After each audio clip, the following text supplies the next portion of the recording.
Hey everyone, and welcome to the Sunny Go One Piece podcast. On this episode, we're going to be diving into episodes 474 through 476, which cover manga chapters 565 through 567. And things begin to heat up literally after Akainu makes his grand entrance into the fight, but that's not going to deter Luffy from taking on impossible odds one after another. And this set of episodes probably has one of the best Luffy arrival moments. So yeah, look forward to that. And so yeah, synopsis. Luffy and the Whitebeard pirates, after sustaining some heavy artillery courtesy of Akainu's meteor volcano, continue to push ahead and finally make it through, only to be met with even heavier resistance, but are ever so close to the execution tower and Ace. Alright, so differences. There are quite a few differences in this set of episodes. And so yeah, the first one is they really draw out the time between when Akainu rains down his volcano meteor and when Orange Jr. gets back up. So in the anime, even though Sengoku is like commence with the execution, it feels like he's just dilly-dallying for the heroes to basically make it there. When in the manga, the way this is portrayed is these sequence of events happen much quicker in succession, and sometimes you're made to believe that these all happen at the same time. Whereas in the anime, you don't quite get that sense, and it's like really drawn out and feels really slow. Of course, this is to sort of draw out the pacing a little bit more, so to obviously make some time between the manga and the anime. The next change that I saw was after Doflamingo and Crocodile clash, there's an extended sequence of Luffy running through the battlefield again to reach Ace, whereas in the manga, it cuts straight to Luffy already being stabbed by Aokiji with the ice saber. And then there's a completely filler scene of Galdino getting past the defenses and inside the base. Now, this has a lot of story implications to it, but I won't really talk about that here since there's a little bit more spoilers involved in that. But we'll talk about that when those spoilers kind of get revealed in probably like 2 or 3 podcasts. No, it's probably 2. And then, yeah, there's another difference. The scene at the beginning of episode 476 with Ivankov trying to avoid falling in the water. This is all complete filler. None of this happens in the manga. And then lastly, we get another added filler scene with Kobe and Helmeppo seeing sort of Luffy get beat down by all the Vice Admirals and Kizaru. And you get to see sort of that perspective from Kobe and Helmeppo's. I'm going to talk about this probably in the next podcast episode a little bit more, but I actually like these added scenes because they do add a little bit more to Kobe and Helmeppo's character, as well as their relationship between Luffy and Kobe. But yeah, those were all the differences I was able to see. So let's get into the episodes. So as these episodes start, we go back to Sabaody to see the perspectives of the worst generation pirates on what they think about the war, as many of them, despite being chased off the island from the pacifistas and Kizaru like about a week ago or so, hearing that this war and execution was happening, they all came back to see what this was all about. And the two most interesting interactions are probably Law and Bonnie. So Law clearly is not buying the Marines' BS about Whitebeard selling out his allies and decides he's seen enough and heads out, which will come back into play later on. And however, Bonnie's reaction is probably the most curious, as she's seen crying quite a bit after seeing the footage of the war, and we don't know why she's crying. And interestingly enough, we won't find out the full extent to why she's crying until basically last year in the current story. Now, you could probably pick up on some clues, maybe not at this point in the story, but probably a little bit later on down the road when she makes her next appearance. But yeah, that's right. We only just now found out in 2023 why she was crying in this scene. And this chapter that this episode was based on was released in 2009. In fact, Bonnie as a character is largely left a mystery pretty much until the events of the current arc that's going on in the manga and starting in the anime as well. I may go into this a little bit more in the spoiler section, but this is a whole nother discussion in its entirety. So there's a lot more to this, and I don't know that I can really cover this in the spoiler section. But yeah, getting back to the cliffhanger from the previous episode, we witnessed just how ruthless and devastating Akainu's attack is, as not only the sky is lit on fire with raining magma fists, with the ice below their feet melting as well, but if that wasn't enough, they can't even take refuge in the water as it's now boiling hot from all the magma that's been plunged into it. This dude seriously uses the most brutal method of taking down his opponents and just really like lives his absolute justice mantra. It's pretty incredible to watch Akainu do his thing, but it's brutal. I think for me, things really start to sink in that the stakes were real and insanely high when you see the reaction everyone has to the flagship of the Whitebeard pirates burning. The Moby Dick basically is on fire beyond repair, and Whitebeard's kind of look of concern. You get the implication that regardless of whether Ace is saved, you really started to get the sense that Whitebeard might actually die in this war, and the Whitebeard pirates won't ever be the same again if they survive this at all. This is especially sad when we know just how much a ship and a crew that's journeyed for so long together care for each other, and this was probably for the Whitebeard pirates and Whitebeard himself a really hard thing to see, just as it was so hard for us all to, and the Straw Hats to see when the Going Merry passed away. I like that small moment where Whitebeard does acknowledge this and solemnly says, "I'm sorry" to the Moby Dick. And yeah, it's obviously it's not quite as powerful as Merry because we haven't journeyed with the Moby Dick, but you can glean from our reaction to Merry what this must mean to Whitebeard and his crew to see the Moby Dick basically destroyed like this. And with the Whitebeard forces backed into a corner with no way out, Sengoku decides this is the moment to finally commence with the execution. And like I mentioned in the difference section, this whole section of the episode seems like it takes forever, and Sengoku doesn't do anything even though he says commence with the execution, and this is where the horrible anime pacing really starts to affect your enjoyment of the story, because this is supposed to be a tense, ticking time bomb moment, and all you can think about is, why is Sengoku and the executioner just standing there waiting for them to actually rescue Ace? It kind of takes you out of the story a bit, and it's hard to explain, but the way Oda sequences the panel during this whole thing, it feels frenetic and frantic because he's showing all three events happening at the same time instead of how the anime depicts it in sequential order. Like the way Oda panels it's in like it jumps back and forth. And for example, in the manga, after Oris Jr. gets up, Kizaru is already aiming and charging his beam, while at the same time, the panel before that, we see the pillar of water. So you get this feeling of boom, boom, boom, boom, boom, that all of this is happening virtually at the same time, as the panels kind of just, they're not sequenced in order, but it's sequenced kind of jumping back and forth to kind of show that these are all happening at the same time. However, I will give credit to Toei for how they handle probably one of the most epic and insane entrances the series has seen yet. And this series has had some crazy last-minute saves, but this one is the craziest because of how much is at stake and how insurmountable the odds are, as we see this stream of water burst from over the wall to dramatically reveal Luffy in his iconic pose staring down all three admirals. Like, are you kidding me? This is enough to send shivers and chills up and down your body over and over, and it's all animated so damn amazingly. Like, they knew how insane of a moment this was and definitely made sure to give this scene the care and respect it deserves, because holy shit, they brought it and knocked it out of the park. The animation looks so fluid as hell. Well, for one, it's mostly water, and the shadow and the lighting work as well as the quality in general is on another level. And it's moments like this that let you know these amazing and talented artists are, they're at Toei, but and you see what they're capable of, which is something amazing, but are just overworked and crunched to the point where they're only allowed to do the bare minimum most of the time. And it's kind of a shame because you can see how much talent there is there. It's just that they're not able to fully utilize it because of their ridiculous schedule. And I can't tell you how excited I was to see this moment animated because of just how insane of a moment this was. The moment where Luffy is standing in front of the three admirals is one of those scenes you just never forget.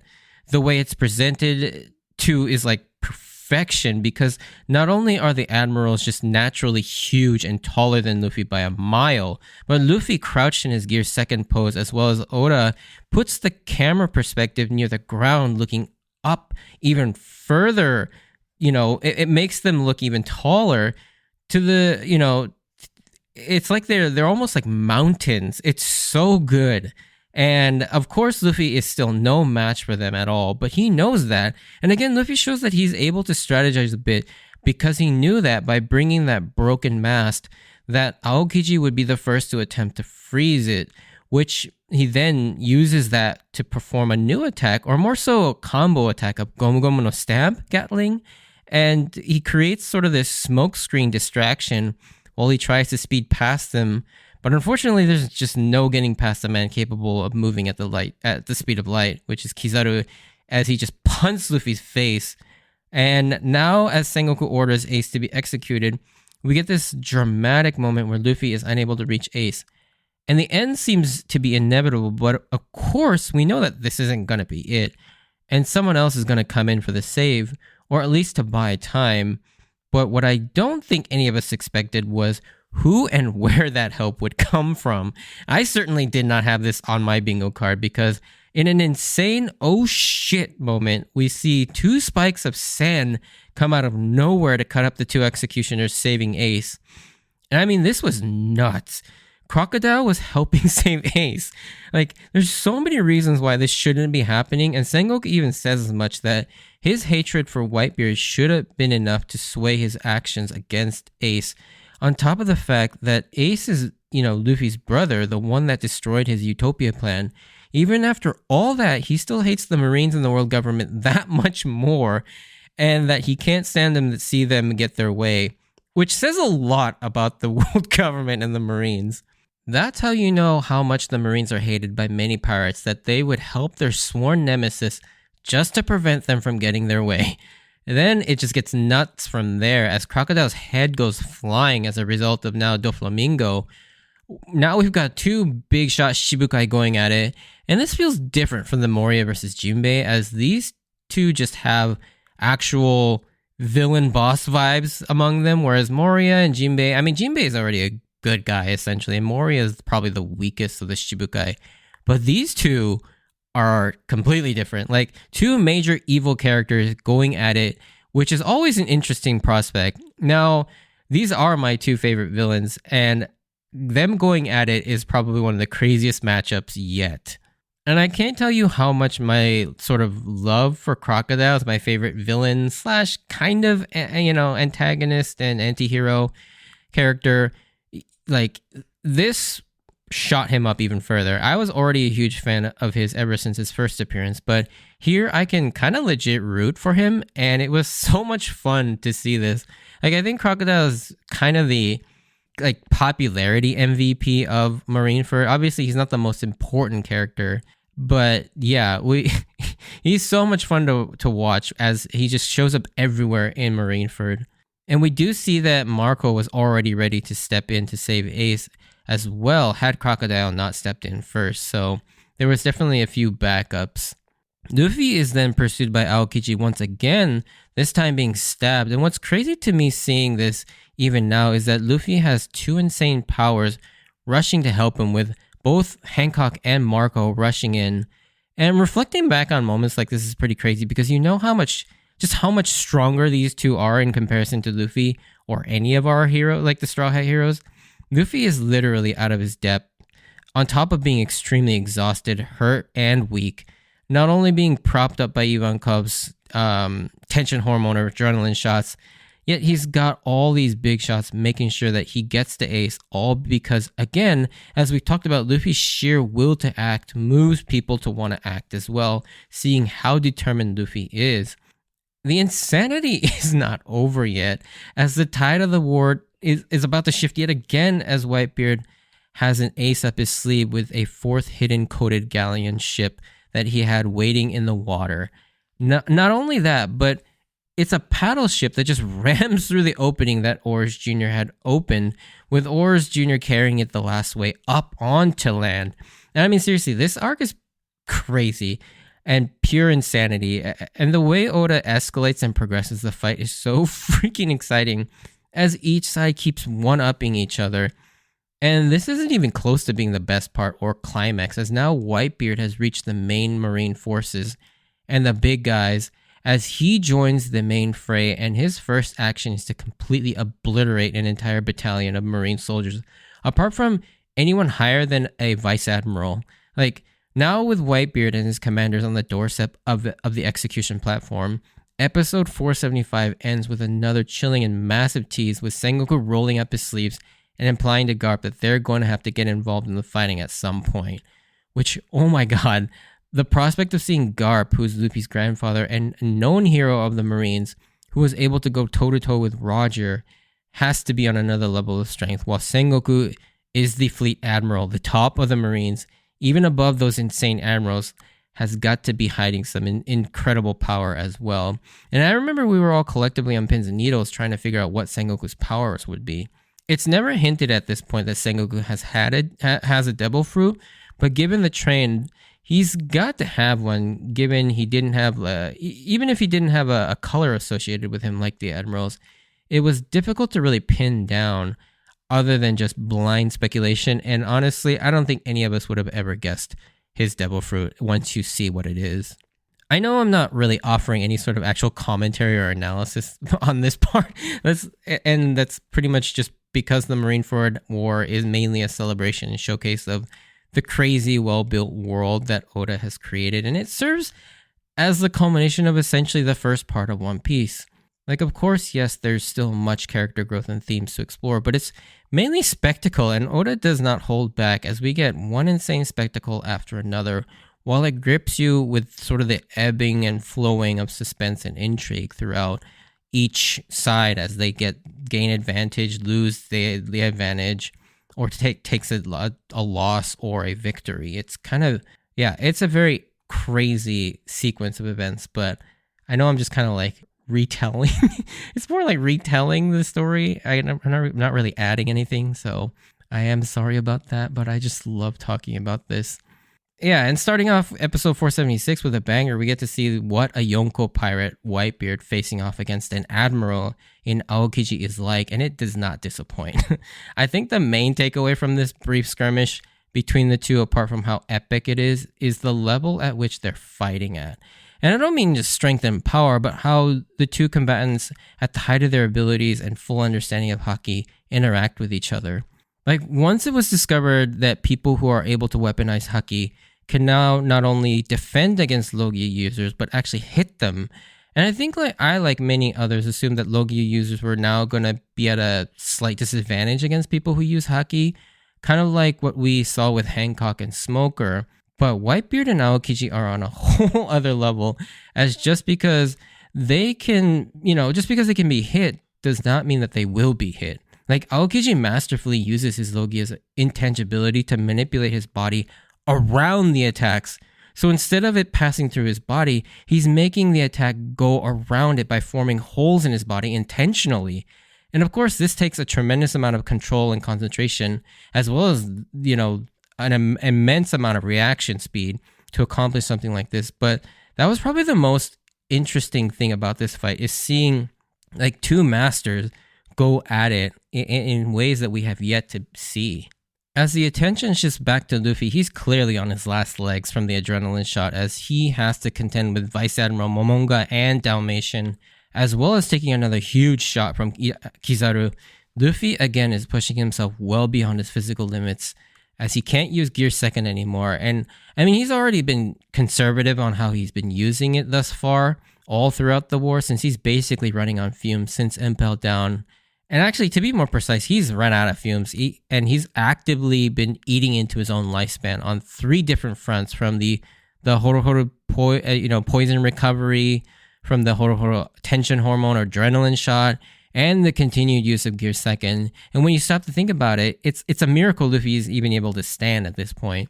This, of course, shows its effect in the near term, but like we've kind of mentioned in past podcasts, this will no doubt play a factor in Luffy's story by the end of it, because it does seem to be something that keeps cropping up throughout the story about how much damage Luffy is sustaining and how much he's eating away into his lifespan. One other thing that caught my attention is the immediate contrast in Kizaru and Whitebeard's views on Luffy in this state. Kizaru makes the fact that courage without strength is useless no matter how you try, whereas Whitebeard remarks about the same quality in Luffy, but instead mentions how he likes idiots like that. And this highlights kind of the fundamental difference between pirates like Whitebeard and the top brass of the Marines in terms of how they view people. The Marines seem to only believe in strength and utility. As long as you're, strong and useful, that's what they care about. They view you as a valuable asset as long as you have those, but never look below the surface or cultivate good character and morals despite their constant dogmatic mantra of justice.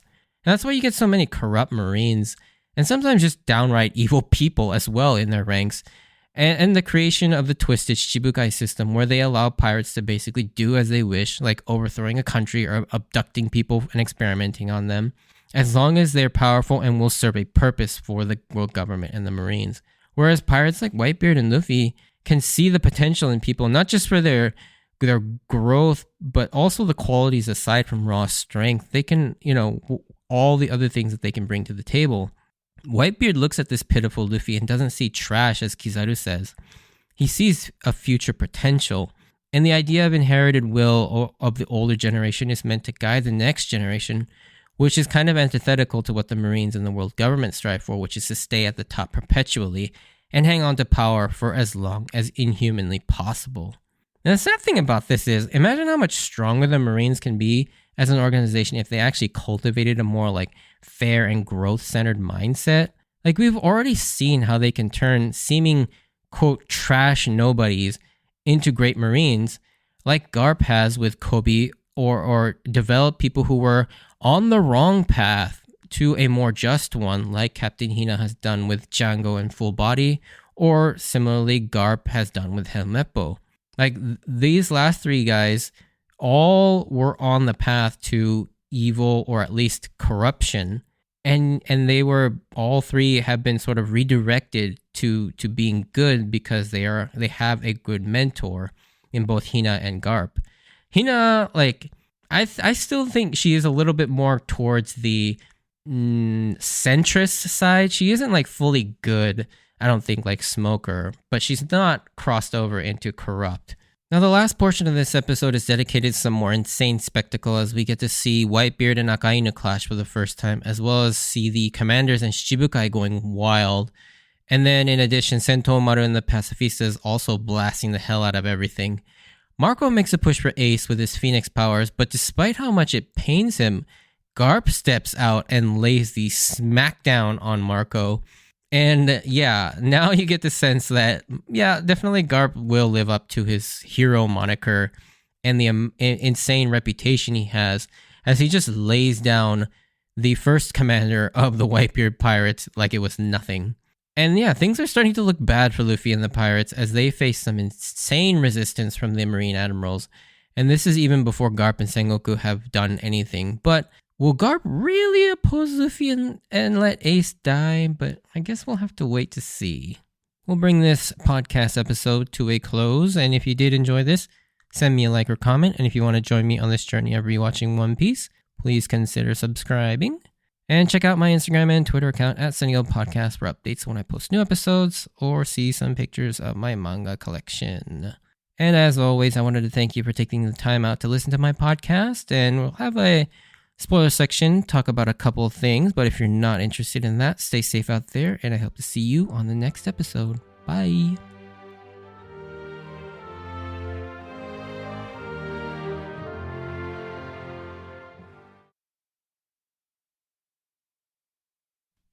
Alrighty, spoiler section. So yeah, obviously this is going to be like all the others, pretty unscripted and just kind of me rambling. But I think the first thing I wanted to talk about, which happens almost at the very beginning of these sets of episodes, is that scene of Bonnie crying. And yeah, we will learn later on that probably the reason why she's crying is because she's seeing Kuma, her father, basically being forced to fight this, and seeing, that he's basically been twisted into a mindless robot. And I don't know if she can tell that from the footage, but she definitely knows that something is wrong and that she wants to see her father. And it's pretty crazy that Oda had this already in mind this far back, considering we just got this story in 2023 last year, which is insane. But I mean, and when I say last year, I mean just like a few months ago. So it hasn't even been that long. And I think, it's very interesting. The other interesting thing about that scene too is is seeing Law. I guess I missed this completely the last couple times I've reread and rewatched this, is that this is where Law decides to go to Marineford. And yeah, I completely missed this part. So it always seemed a little weird that he just kind of randomly shows up. But I guess this was the impetus for that. And so I'm glad I finally noticed that. Now, obviously, the biggest thing I kind of wanted to discuss in the spoiler section is Doflamingo and Crocodile. So that scene in this episode where Doflamingo chops off Crocodile's head, it's very interesting looking at this scene when looking at it from after Dressrosa, because you know how strong Doflamingo is, in that he is very proficient in haki, to the point where he can basically imbue his strings with haki. So it's like he could have probably easily defeated or killed Crocodile here, and you wonder why he didn't. And I always wonder this too, but thinking back on this, I think the reason why is because I think at this point, Doflamingo is still trying to get Crocodile to work with him, and he even says as much, that he's kind of jealous that he's now working with Whitebeard for whatever reason. And so I think he's still trying to kind of get Crocodile on his side, which kind of makes sense considering Crocodile's sort of reputation as a criminal underworld being. And so I think that's why he didn't imbue his strings with haki, because his intent wasn't trying to kill Crocodile here. It was to basically subdue him and make him submit to him. Or inversely, Oda didn't clearly have, the details of haki and Doflamingo's power set completely worked out here. So that might also be the reason why. But I think in an in-universe way is I don't think Doflamingo was trying to actually behead Crocodile and kill him. More so just to get his attention and to subdue him.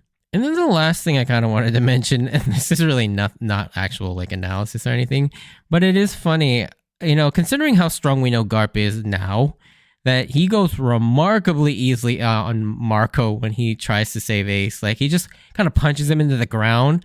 But seeing Garp, like after seeing Garp in Egghead Island and watching him do the galaxy impact, it's just like he could have killed Marco easily. He probably could have ended the war on a pretty easily level, I feel like, if he just did that punch somewhere on the battlefield. It probably took out like half of Whitebeard's forces. But again, I don't think Garp is trying to let Ace die. It's clear when in the next episode when he lets Luffy knock him out to let him get to Ace. But I mean, seriously, like after seeing Galaxy Impact on Hachinosu, like come on, that punch is so insane. Imagine if he did that in Marineford. The war would have been over in an instant. And I think that's a very smart of because it still allows Oda to display Garp's insane power later on in the story, but it makes sense for him not to use that here because he didn't want to let Ace die, and there was a part of him that wants to stick to his duty as a Marine officer. But at the same time, as we'll see in the next episode, Sengoku even says as much, that he is still someone's father and grandfather. And it's just like, yeah, Garp wasn't trying. Like he wasn't trying to defeat anybody, really. But yeah, those are the things I kind of wanted to talk about in the spoiler section. So thanks for listening to me ramble on. But I'll hope to catch you on the next episode. See ya.